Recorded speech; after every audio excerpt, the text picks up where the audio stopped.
Alright, what's going on, collectors? Optical 20 back for another video review. This time it's an older figure, Joker DX11. Still a sought after figure after all these years. Now you can't pre-order or order this anymore in a retail store. You gotta go to eBay. But if you have any Hot Toys that you want to buy, head over to bigbadtoystore.com. I'll put the link down below. They only do $4 shipping and they double box your figures so you don't come up with those ding boxes and all that stuff. Let's take a look at the packaging. This is a DX figure.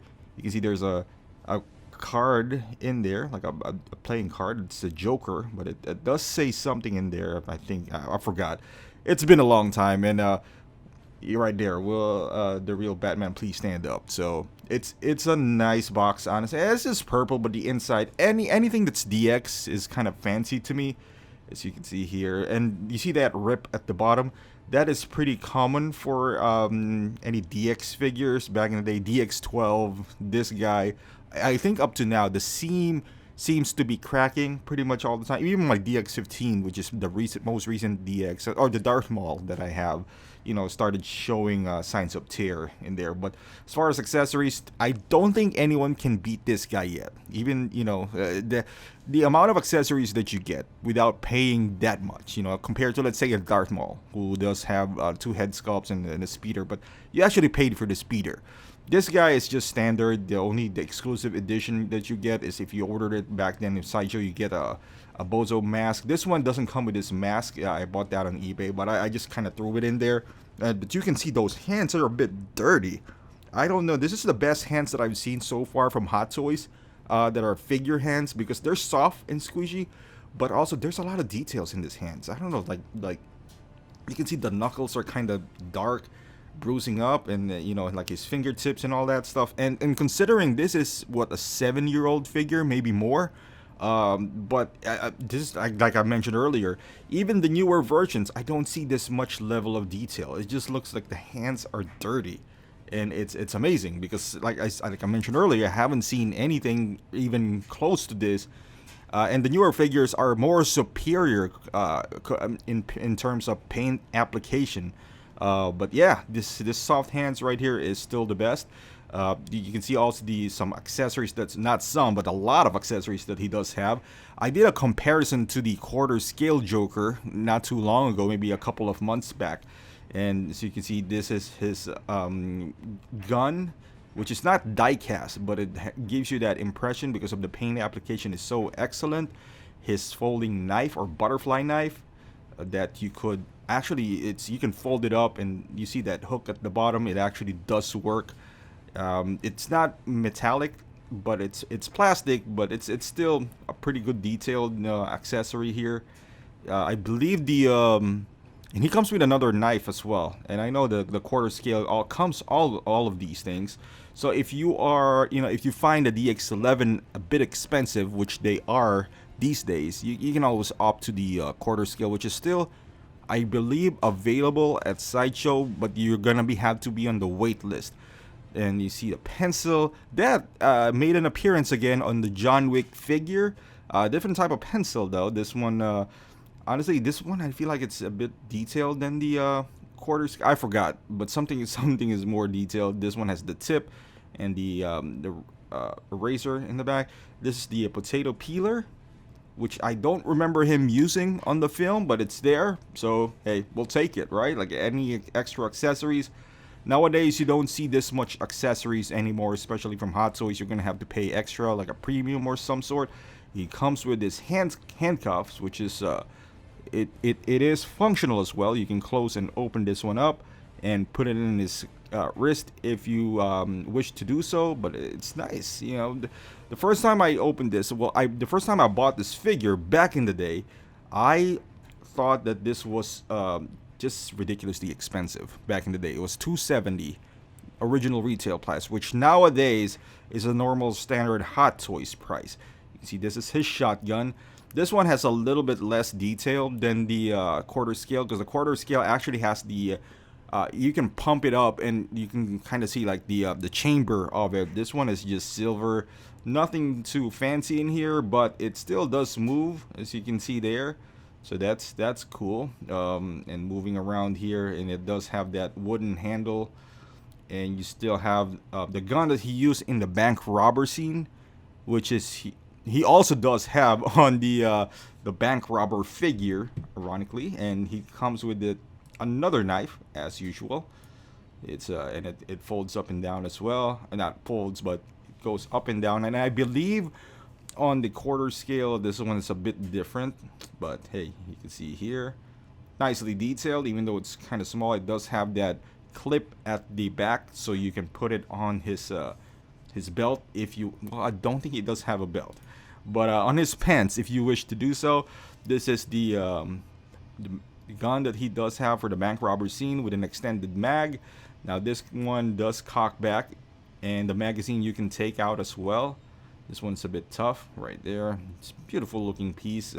Again, not die cast, but nicely detailed. And we're going to the diorama, which is one of his best feature. This is a 3-piece diorama for Joker, which just comes standard. If you buy a DX11, it comes with, and this is great if you're doing photography. This actually fits in a D-top if you're asking. You just have to position them a bit more creative, but you could. They are being held via Velcro in the back, so that's why they're not one piece, which is beautiful. So you can move them around, you know, put them on a table if you wish to do so, or in your D-top or other cabinets. And it comes with a table as well. That's why this piece or this particular figure is so awesome, even, you know, 7 or 6 years later, because you don't see any figures, DX or non-DX, like this anymore. You get like a beautiful base, like with the Jack Sparrow, but you don't get a diorama piece in the back, you know, like this backdrop, which is amazing. Now the backdrop is like one cardboard that doesn't even fit on a D-top, and it's just basically for like Daredevil. Those are the type of backdrops that you get, but this one comes with a full set. It comes with table, chairs, lamps, and you see all the accessories that I mentioned earlier. They're just amazing. And the chair, you know, it has some scuffs and markings on it. It just looks like it's been used. So that is the beautiful part on it. And this backdrop is nice and generic, that it doesn't, you know, it doesn't really say Joker, or even though if you are a big fan of the film, but this would work as well for even these chairs and tables. You can use them for different purposes, you know, like for any character really.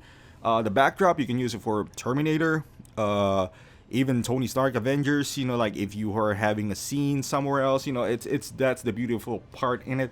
And this is the lamp. The only thing that it doesn't come with is that it doesn't light up. You know, it doesn't have the LED functionality, but I don't really need one. Honestly, this is magnetic, so it just attaches to the table itself. There's a wire that goes underneath that you can just plug it in there. You can see all the scratches on the table. Looks like it's really been used. It's a bit dusty. It's been sitting on my D-top for a long time now. And I mentioned back, the price was $270 back in the day. So now, and there's a hole for the pencil. And I know this is not the actual table that they used, but it's nice that they put it in there.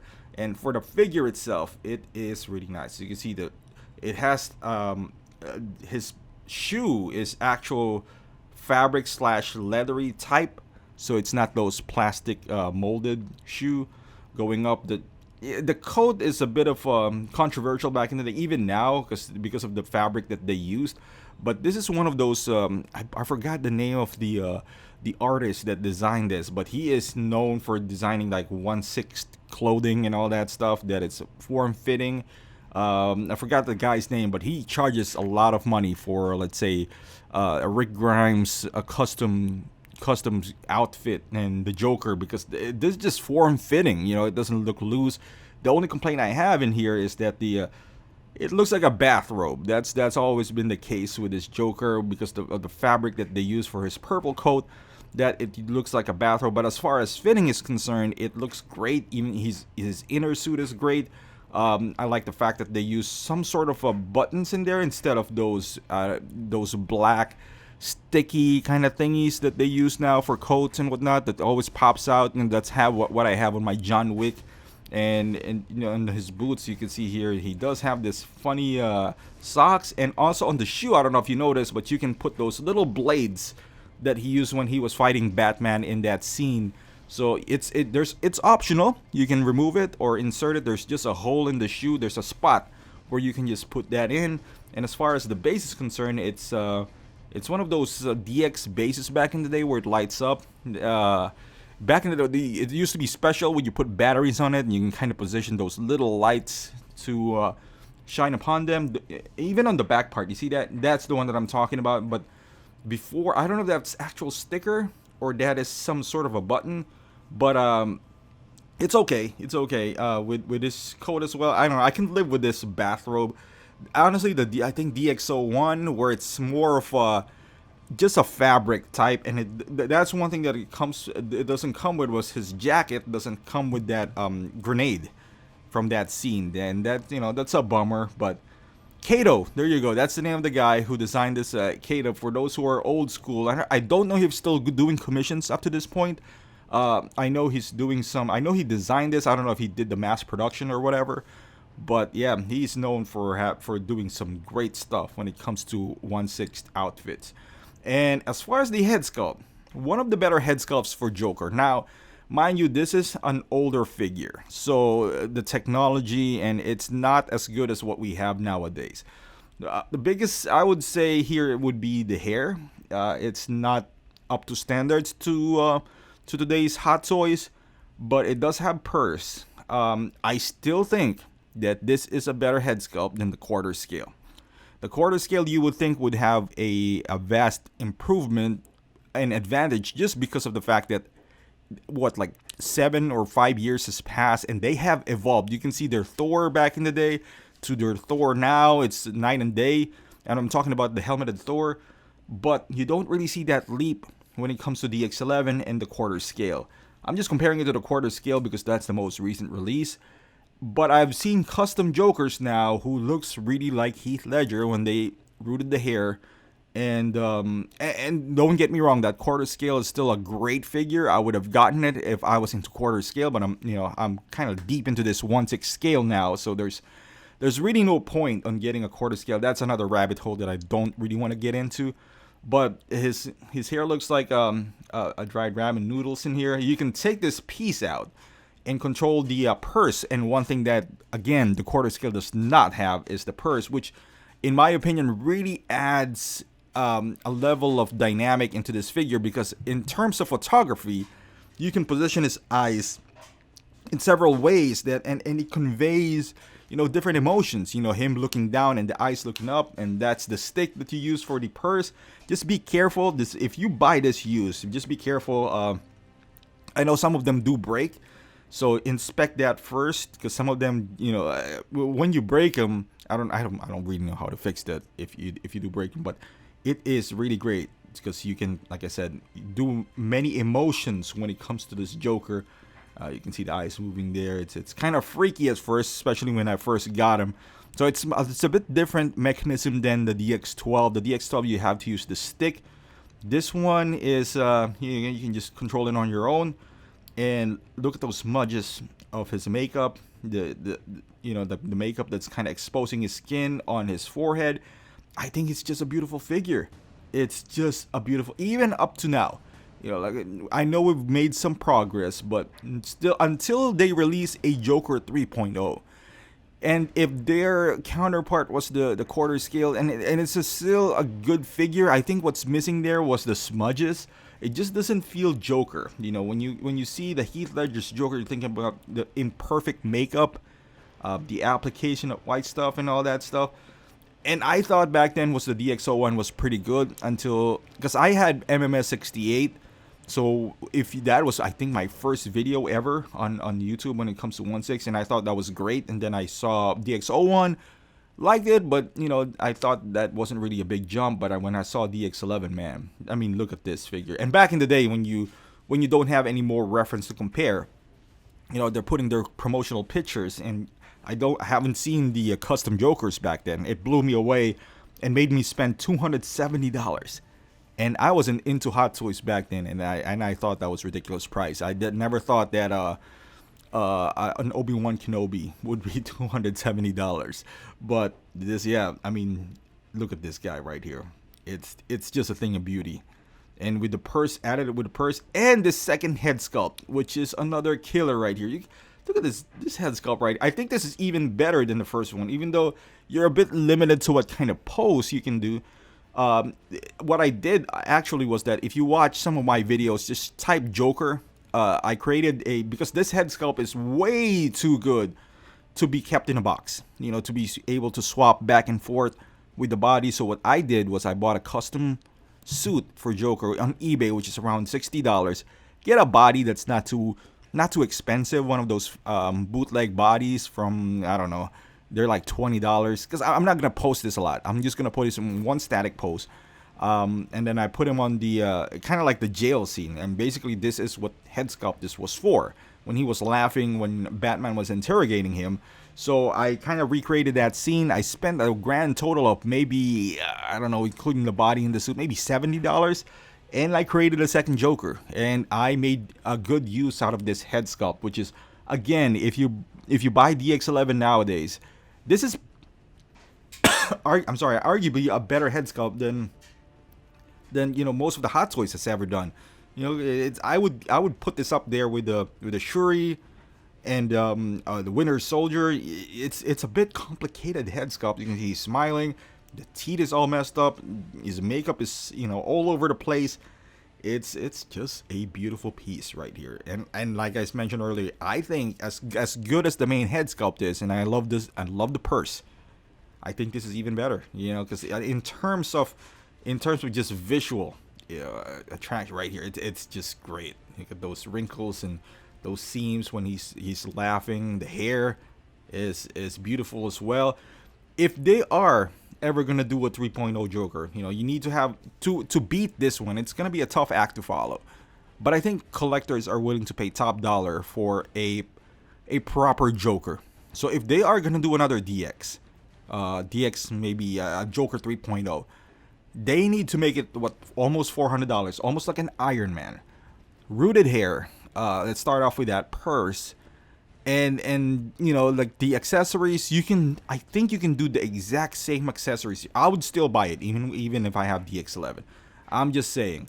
And I know there's a lot of people who would still buy it, especially now with the craze when it comes to the Joaquin Phoenix Joker, and Hot Toys not really doing it. So people are still clamoring, and some people are still, you know, I don't consider this a race between Joaquin Phoenix and Heath Ledger.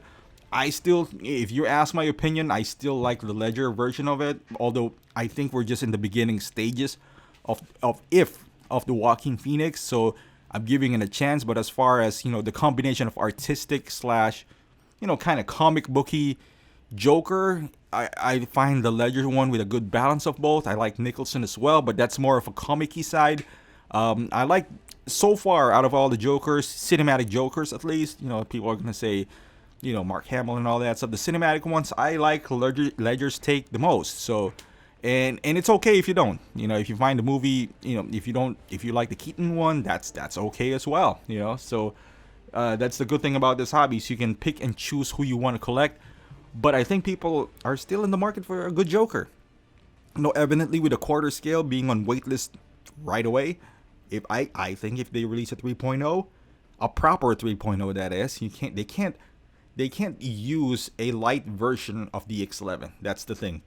Collectors are not dumb now that they would just fall for a rehash figure. Like, if you see a Two-Face, which I think is a better version, but they slimmed him down so much from the old Two-Face that it's still available for pre-order in Sideshow. Granting, nowadays, back in the day, if something's good, a pre-order, you have like an hour window, and it goes away. Maybe Hot Toys is just doing mass production of stuffs nowadays. That's why pre-order is still available. I don't know if that's a good indication of how good a figure is selling.